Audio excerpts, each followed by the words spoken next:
Yo, what's going on, snipers, and welcome back to our Atlanta Thrashers franchise mode here in NHL 21.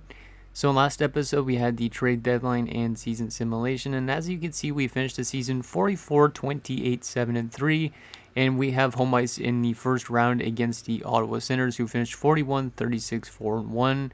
Now, we finished better than them in every single category, including our penalty kill, but it was only by like 0.2%. So technically, we should be the better team, but on paper, I think they actually have a pretty decent roster, the Ottawa Senators. So I will show you guys the roster again, even though I did show you at the end of last episode. But yeah, they picked up Joe Thornton in free agency last offseason from the Boston Bruins. Obviously, we played Boston last year in the playoffs in the first round, so we know about Joe Thornton. He was actually pretty quiet when we played them before, but then he picked up like a lot of points in the last few games. So yeah, he's definitely a guy we need to watch out for. But they also have guys like Wisniewski, Hossa, Arneson, Spezza, Nagy that are all pretty good. And then even Jokinen and Stringer are pretty solid for third liners. But yeah, that's a very solid forward core for an AI team, because a lot of AI teams seem to be building up really weird teams, but whoever is running the Ottawa Senators is actually doing a pretty solid job. And then as you can see on defense, they're not too bad either. They still got Redden, Chera, Seidenberg. They even got some other veterans like Mara and Tverdovsky, as well as a younger defenseman in Endris. So they're a very veteran-heavy team for the most part. Like I think I said, yeah, this is their youngest guy. He's only 24 years old. Everybody else, though, is like 27 and older, which is it's very old by comparison to the rest of like our team and whatnot. And then as you can see, even they have veteran goalies in DiPietro and Caron, who are both 32, and they also have some veteran depth players in Eaton and Villieu, and then another 24-year-old in Laurent Benoit. So I think we definitely have a shot to beat them, considering we finished better than them during the regular season.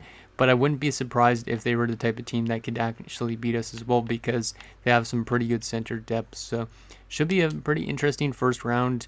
Let's waste no time and get into game one. We have home ice advantage, and we had a pretty good regular season from our top line, so I'm hoping that can continue here in the first round of the playoffs. Let's get into game one at the Phillips Arena, see if we can take a 1-0 series lead here on the Sens. That would be nice. First period and 1-1. Okay, I'll take that, I guess. Ladislav Nagy opens the scoring on Carey Price. Jalen Kemp answers back. So Jalen Kemp's actually been a very solid player for us the last few seasons. Like, he came into the NHL and he's like, I think he's had like 50 and 60 points in his first 2 years. So he's definitely off to a really good start in his career. But anyways, this game 1-1 after 1. Shots are 9 apiece as well. So very even first period. Second period, and we're up 2-1. I'll take that as well. Kuznetsov scores. That's nice to get our third line going. Shots are 22-18 in favor of Ottawa, but we're up by 1 goal. So far, Carey Price is actually having a pretty good playoff game, which doesn't happen too often. So third period underway. Let's see if we can get some insurance and lock this one down. Come on, boys. Final 10 minutes of this third period of game 1 of the first round. Yeah, this is a really nice defensive game so far. But then again, with us being a really good offensive team, I'm expecting a little bit more goals. And Marian Hossa, of all people, is going to tie it up in the final minute of the game, of course. The guy that was an Atlanta Thrasher technically early in this franchise mode, like he would have been in real life if we would have traded Heatley for Hossa, but we didn't end up doing that. But yeah, Ottawa's outshooting us 32-26, so we're getting outplayed, but we definitely have I would say we have like the better offense in a sense, even though Joe Thornton's a 96. But let's see what happens here in OT. Can we get the OT winner after letting in that last minute goal? And yes, we can. It's Ilya Kovalchuk, who I was kind of just mentioning on the power play. He had a little bit of a slow end to the season, because halfway through the season he was on pace for like 60 goals or something around. And then, yeah, he fell off the face of the earth and only scored like 17 goals down the stretch, I think I figured out. So he only finished with 49 goals on the year and didn't score a single goal in like the final 4 games of the season too. So it's good to see him get an OT winner in game 1. Hopefully he has a lot of goals this playoff run. So Kemp from Houghton, Kuznetsov from Ferguson and Ivanov, and Kovalchuk from Kemp. It seems like Kemp is setting up Kovalchuk a lot, which might explain all the assists that Kemp gets. Any minus players in our first playoff game? Let's just see. Yep, 2 minus players, and they're Connolly and Brody. who both actually had a pretty good plus-minus season. A very good first playoff game of the year for Carey Price. Hopefully that can continue all playoffs long. 3 stars in that game. Carey Price the first star, Kemp the second star, and Kovalchuk the third. So we have a 1-0 series lead, which is good. We're making use of our home ice advantage. Hopefully we can take game 2 as well and maybe have a chance of winning games in Ottawa as well. So here we go, game 2, still at the Phillips Arena. Let's see if we can take a 2-0 series lead and continue to use this home ice to our advantage. First period, and we're down 1-0, which is not great, but I mean, at least it's not like multiple goals. So Zach Stringer opens the scoring on Carey Price. Shots are 8 apiece, so even first period again, but we don't have a goal so far. Hopefully we can crack, who is it, Rick DiPietro in the second period. Second period, and we're down 2-1. Okay, so Camilleri tied it up, which is good, because Camilleri actually had a really good regular season as well, like 60 points I think it was. But Wisniewski restores the lead for the Sens. We're out cheating them 21-16. So kind of our roles have reversed a little bit, it seems like, because we were up 2-1 going into the third in last game, but then obviously they tied it up and then we went in overtime. But who knows, maybe we could do that type of thing to them in this game. So shots 21-16, down 2-1. Let's see what happens in this third period. See if we could tie this one up. Come on, Kovalchuk. Come on, Malkin. Come on, Bergeron. And Joe Thornton's going to make it 3-1. That's not good. And Tverdovsky makes it 4-1. And Arneson makes it 5-1. Man, Carey Price's playoff stats are inconsistent as hell. He was like this last year as well, where he would have one really good game and then he'd all of a sudden just like lay an egg. And we're going to lose 5-1 in game 2 on home ice. That is not a good performance at all. We outshot them, which is good, but we allowed 5 goals on only 27 shots. Yikes. Camilleri from Howden and Kemp, and that was our only goal. So I might have to make some line changes after a game like that. I don't know. A lot of minus players as well in that game. And yeah, Carey Price going from a 39 I think is save percentage to a 762. Yikes. And 3 stars in that game, DiPietro, Hossa, and Thornton. I might make some line adjustments because that's a pretty bad game from Carey Price. I think I'm going to keep him in net for this game, and if he loses again, then obviously we're going to take him out in favor of Brian Elliott. But we need to definitely get our offense going again for the next game and play better defensively too. I just don't really know what I would change around. I could always try putting Malkin down to the... Yeah, I think I'm going to move Malkin down to the second line right now. He has no points in the first 2 games of the playoffs. Kemp has 3 points in 2 games, so we're going to try and swap this around a little bit. And then Henriques is a -2 in 2 games. Ivanov has been pretty solid. Maybe swap up some defensive pairings. Obviously, I don't really want to address the Ferguson and Martinez pairing, even though they are minus. It's because this pairing has been really good in the regular season for a few years. I could try and change maybe something. I don't know if there's anything I could do defensively. I could try and move Martinez up and put Kondrativ down. But I think I'm going to keep the defense the same. But yeah, hopefully Carey Price has a much better game next game, or else we're going to go back to Brian Elliott. I could always try and give Guggenot a chance in the playoffs as well if we play bad defensively again, because he's not played a playoff game yet so far. I don't think I want to put Scavello or Bobrovsky in yet. The fourth line is minus. I could try and take out Frolov, but I don't really know if I want to. Do I want to put in Scavello? Scavello's worse on the face-off dot is the only problem. What do we want to do here? I think I'm going to leave the rest of this the same. I might swap in Ivanov and Henriques at some point, but I think that's what I'm going to keep the lines like. So just basically flipping Malkin and Kemp.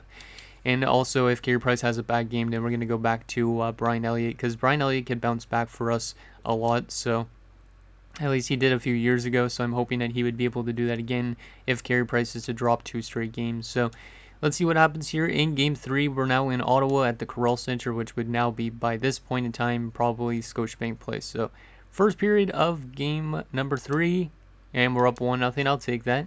Mike Camilleri scores on Rick DiPietro, so a good bounce back period from Carey Price after having like 4 goals allowed in that third period. Or no, it was 3 goals, I think, allowed in that third period of game number 2. Shots are 13-10 in favor of us. second period, and we're up 2-0. Let's go. Camilleri's off to a good start. Okay. He's got 2 goals in this game so far. We are smoking them in shots, 31-18. Camilleri's got 3 goals in the last 2 games, I think, as well. Let's just lock this one down here in the third. We're definitely outplaying them in this one, which is great to see considering last game was a blowout. And Camilleri with the natural hat trick. You don't see that every day. 3 straight goals from Camilleri. Maybe even 4, because did he score last game or was it game 1? I don't even remember, but a hat trick for Camilleri is nice. Last few minutes left of game 3, and we are going to bounce back with a nice 4-0 shutout as Houghton gets a extra goal as well. We outshot them 45-27 by the end of it, so a very great game from Carey Price bouncing back, and a good defensive effort from the team as well. So Camilleri picking up 3 goals, 1 from Kemp and Kondratyov, 1 from Houghton and Kemp, 1 from Houghton and Malkin, and then Houghton got a goal from Kemp and Martinez. So Houghton with 3 points, Camilleri with 3 points, and Kemp with 3 points. So that is great to see. Actually, I didn't want to go to Ottawa's stats. I wanted to go to our stats. So yeah, a lot of good plus-minus from our team. Camilleri and Houghton were combined +8. That entire second line technically was really good, even though we did move Kemp up technically. That's good, and yeah, great performance from Carey Price.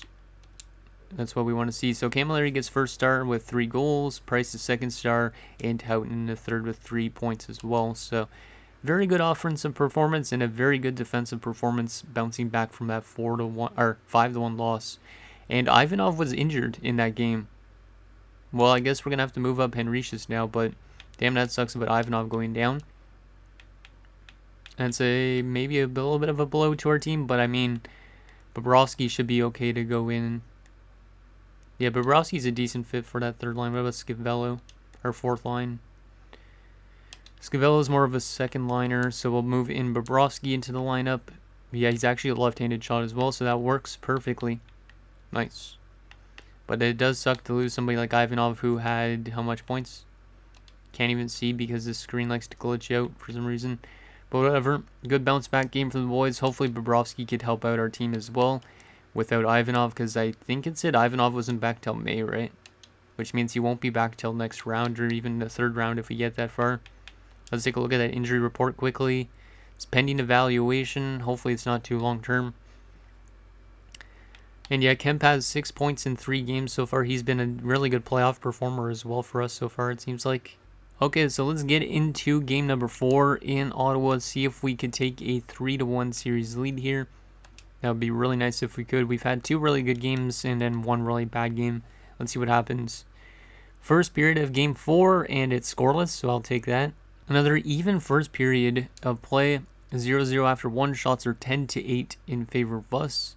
Not too bad so far. Hopefully we can score some goals in the second period, and still scoreless. So we've actually held the Sens to no goals in the last 5 periods, which is pretty impressive considering they had 5 goals in game 2. Shots are 20-19 in favor of us. Let's see what happens here in the third. Can we get that opening goal? Power play opportunity. We don't convert on it. That sucks. Come on, boys. Penalty kill. Nicely done. Come on, Kovalchuk or somebody. Camilleri. Maybe even Henricius. I don't know. Bobrovsky. I'm just going to call out everybody on this team. And we're going to overtime. It's a 0-0 game. The shots are 31-25 in favor of Ottawa. So Carey Price is having another really solid game.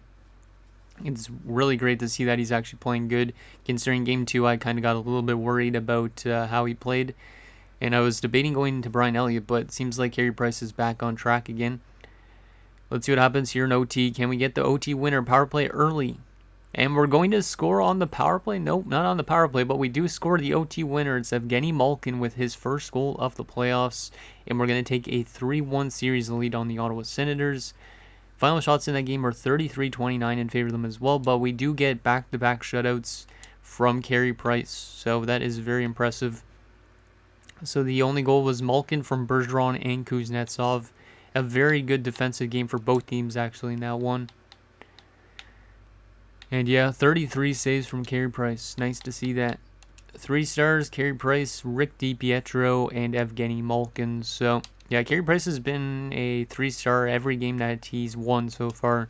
That game that he lost 5-1, obviously he wasn't because he had like a 762 save percentage. So, and we also just lost Ruslan Kondratev to post-concussion syndrome, which means Gugnot is going to get a chance to play for the rest of the playoffs. That is a huge loss, though. Huge loss of losing Kondratev for the rest of the playoffs. Which means Martinez could go up, I think. Unless Conley's a better fit, which he doesn't seem like he is. And then Gugnot will throw down on the top 6. I might have to move him around. I don't know how that works. Maybe we'll actually play Gugnot with Ferguson. Yeah, we'll play Gugnot with Ferguson since there's a little chemistry boost there. But yeah, that's a pretty big loss, losing Kondratev and Ivanov in back-to-back games. So we're a little bit injury prone, it seems like, right now. But at least we still have a pretty good roster, I think, at the moment. So, and we're coming off back-to-back shutouts, which is a good thing. But those 2 injuries really do suck, especially that one to Kondratev, considering he's out till like almost July. So that's a very long-term injury. He might be one of those defensemen that we have to eventually move away from because he was more of a free agent signings. But injury report, does it have an update on them? No, they're both pending evaluation still. But we're 1 win away from going to the second round, which is nice for back-to-back seasons. Let's see if we can do so and go for our second win on home ice in this playoff run. Last time we were on home ice, we lost 5-1. Hopefully we don't have a game like that again. So here we go, Game 5, looking to take this series and go to the second round. Let's see what happens. First period, we're up 1-0. I'll take it. Bork scores, which is great because Bork usually struggles a bit in the postseason. Like last year, he wasn't very great, I would say. But he does open the scoring for us in this one, even though we're being outshot 16-7 after 1. So Carey Price is on a different planet at this stage. Hopefully he could keep it up. That's now 7 straight periods where he's not allowed a goal. Second period, and we're down 3-2, so we just jinxed ourselves. Wolski made it 2-0, but Arneson, Wisniewski, and Tverdovsky get 3 unanswered goals. You knew Carey Price was going to buckle eventually. Also, our team is getting slammed in shots 30-11, so this is not looking too good for our team. If we manage to pull a win in this game, it'd be kind of surprising, to be honest. But yeah, we're getting badly outshot, almost tripled in shots, but we're only down by 1 goal. So hopefully we could somehow get a goal to tie this one up and maybe win it in OT. That would be pretty nice. Penalty kill early in this third period, and we're going to kill it off, which is huge. Come on, boys. Power play opportunity, we don't convert on it. Power play again, it's a long opportunity. A very long opportunity we don't convert on. And it looks like we are going to, we're going to lose 4-2 on home ice. And Ottawa has forced a Game 6. Not a good game from, well, Carey Price played okay, I guess, because we faced a lot of shots. But, yeah, not a good defensive game and not a great offensive one either. So, Bork from Henricius and Kuznetsov and Wolski from Bobrovsky. Let me take a look at the minus players in that game. So, Gugnot was a -1, so having him into the lineup might not have been a good thing, but that's the only thing we could do pretty much without Kondratev. But yeah, Carey Price had a pretty good game. It's just the team did not score enough and we allowed too much. So yeah, Wisniewski the first star, Price the second star, and Wolski the third. Hopefully we could win another game in Ottawa. We're 2-0 in Ottawa, and we're 1-2 on home ice, so we're better on the road right now this postseason. Let's see if we could take this game. If we lose this game, I'm gonna have to make some line adjustments, I guess, for Game 7. But hopefully we could fend off the Sens here and not go to a Game 7, because I don't want to blow a 3-1 series lead. That would not be good. So here we go, game number 6 in Ottawa. Let's see if we could go 3-0 on the road. First period, scoreless. Okay, that's a much better period. Good defensive period so far, and we're out shooting them 11-6, so a good bounce back game so far. Once again, Carey Price has been pretty good, but he hasn't had to face a lot of shots so far. Second period, oh my god, Carey Price is all of a sudden now crapping the bed. We're going to have to make some line adjustments again. It seems like that injury to Kondratev is really hurting our team right now. Thornton, Seidenberg, and Hossa score. We're being outshot 23-18, so we got completely outplayed in that second period.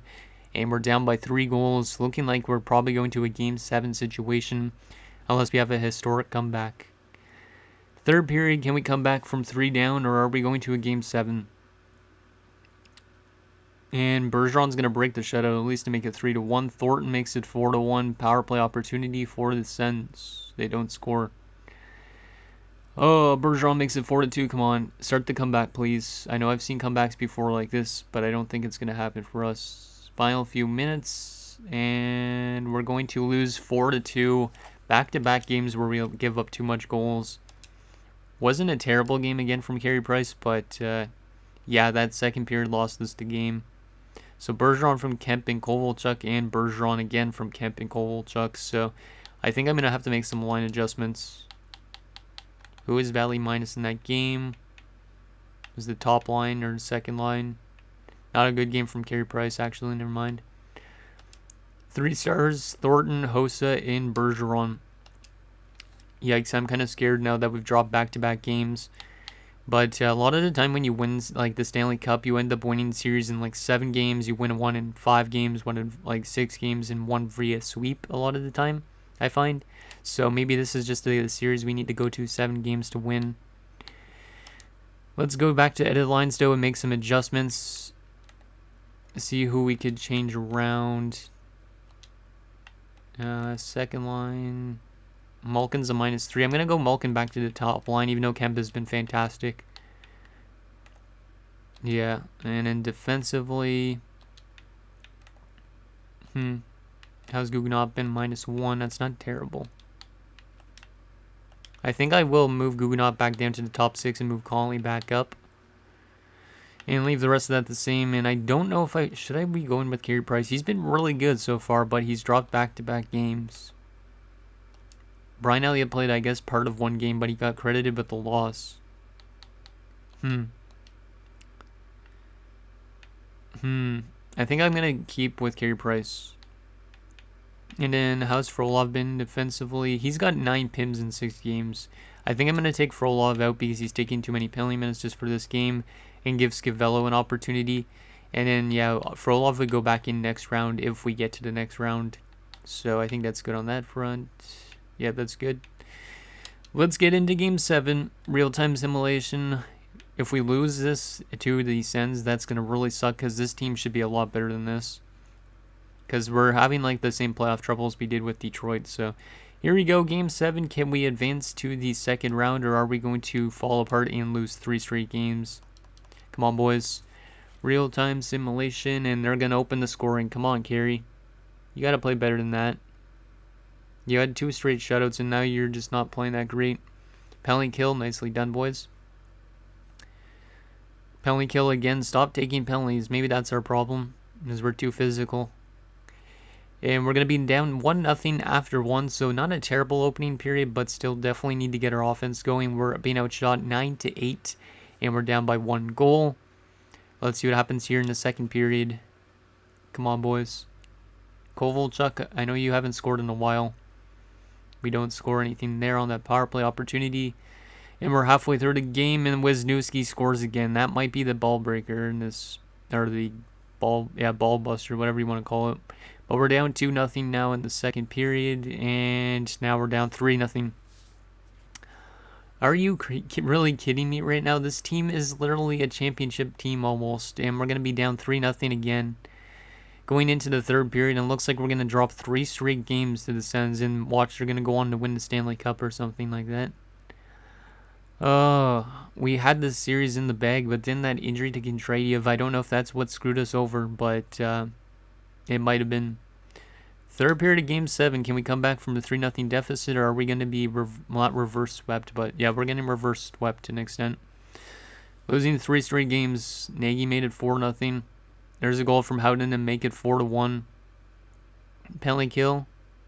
Nicely done. This team just did not play good defensive hockey in the last few games, and it cost us. I don't know if I should have started Brian Elliott in that game either, but we're going to lose the series in 7 games, which really blows, because this team should be a playoff team that goes like to at least to the conference finals. But Houghton with the only goal from Bobrovsky and Kovalchuk as we drop 3 straight games to lose the series. Oh, that really blows. I think that must have been that injury to Kondrativ that screwed us over. That was a terrible series. Because, like, look at, like, let's just do a little bit of a recap. We won game 1 3-2 in overtime. Then we lose 5-1, and it's like, oh, this is a terrible game. Then back-to-back shutouts from Carey Price, and it's like, oh, this is looking pretty good. Then we lose 4-2, 4-2, and 4-1. So once they score 4 or more goals, we're pretty much doomed. That's basically what the motto is of that series. And yeah, we're out in the first round. This team should not be a first round exit. That really blows.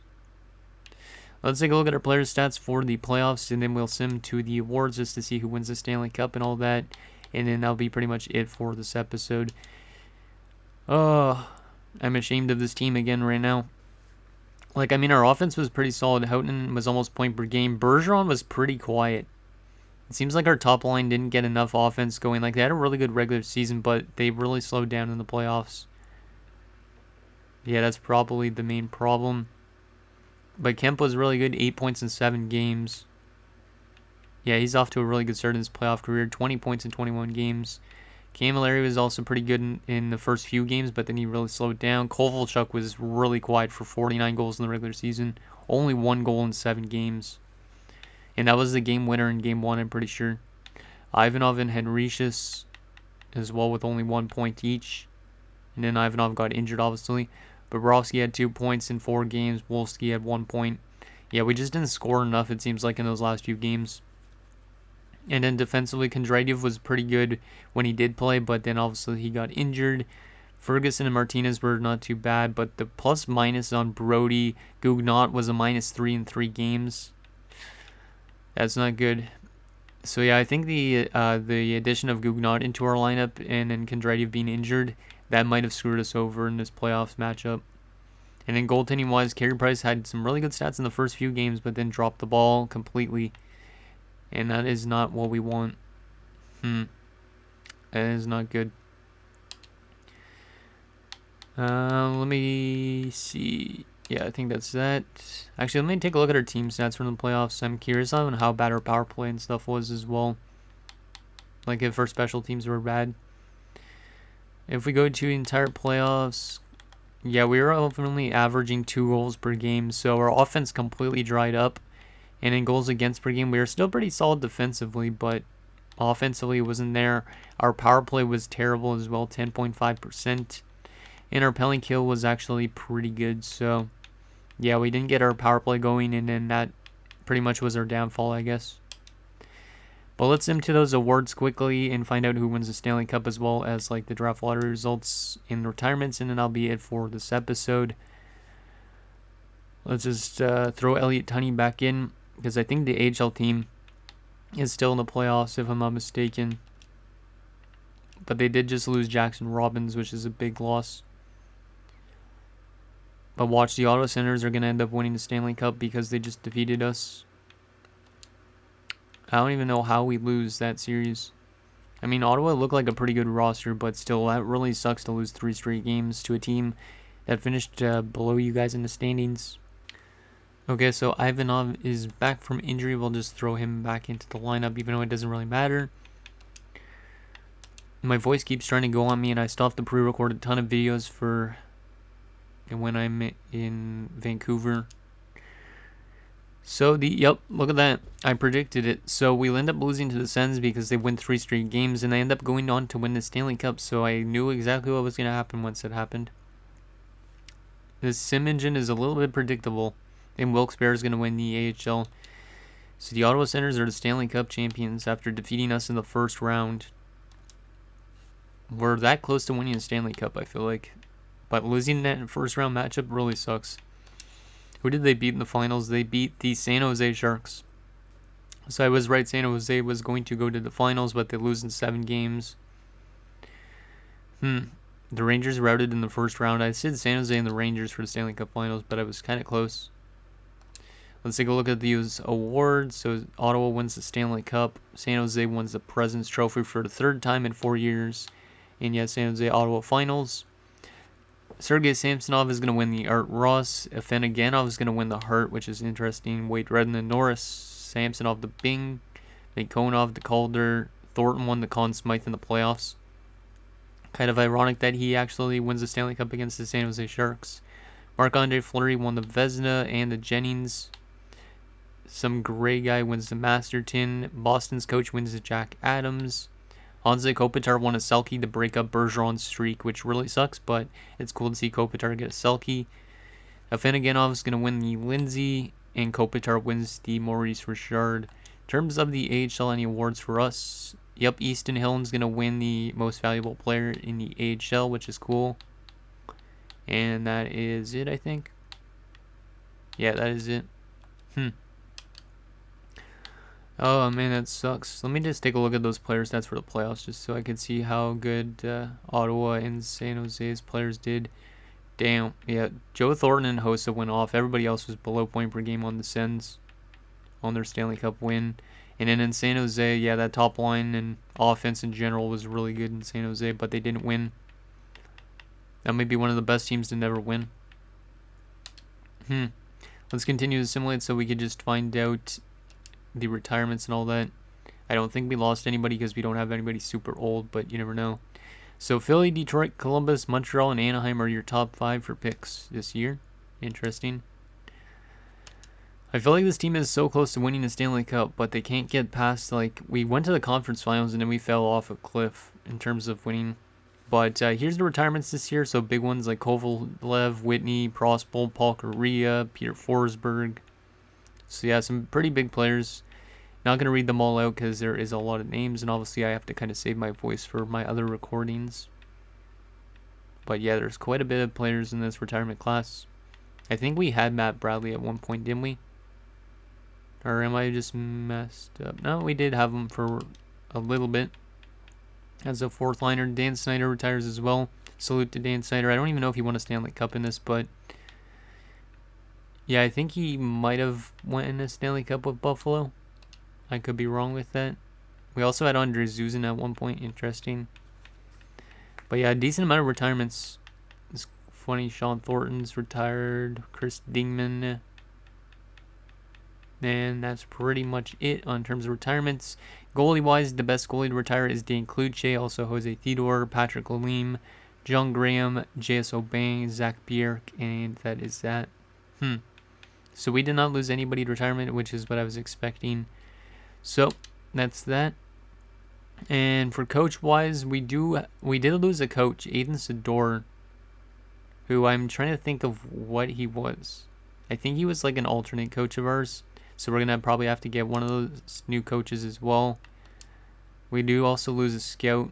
Let me just take a look. Yeah, it was our NHL associate coach. So we need an associate and an assistant coach for this upcoming season. So I'll have to do that. Considering these are all pre-recorded episodes. Let's continue to simulate. And let's take a quick look at the draft class and the contract situation just so I can show you guys what it's like. But yeah, we have probably like 23rd or something around here, so I don't know, we're probably going to have to address more of our forward core, I guess, to an extent. Maybe get somebody like the Glenn dude. Ronnie Reimer, what a cool name. Any good potential players to pin? Because if there's any low leads, I might take them. A couple 2-bar low leads, so no guarantees. Interesting. Might not be the best draft class. Let me take a quick look at the contract situation just to see who's up, because I don't remember. Camilleri, Houghton. Yeah, so we could probably like Ferguson, like Ivanov, those type of guys could come back, but we might have to start replacing guys like Kondratiev with like Gugnot full time. Might have to replace somebody like, I don't know, Houghton. I think Camilleri is going to keep around for quite a while because he's a decent secondary scoring option, but we're going to have to make some decisions for next episode. And then goalie-wise, I don't know if we give Brian Elliott the can and call up Robbins as their backup. Because maybe we do that, or we try and trade away Carey Price. I don't know. Because he's not very consistent in terms of being a playoff goalie. Like, let's take a quick look at his playoff numbers. Like, his regular season numbers are pretty solid. But then you go to the playoffs, and yeah, they've been really inconsistent. And he's not won a lot of games, so I don't know. So anyways, guys, that's going to do it for this episode of our Atlanta Thrashers franchise mode. So in next episode, we will take it to the off season. And yeah, hopefully this team can be better next season, because like we are starting, well, not running out of time, but we're still trying to chase that first cup, and we just can't get past like the first or second round now. So let me know what you guys think down below, and I'll see you guys next time.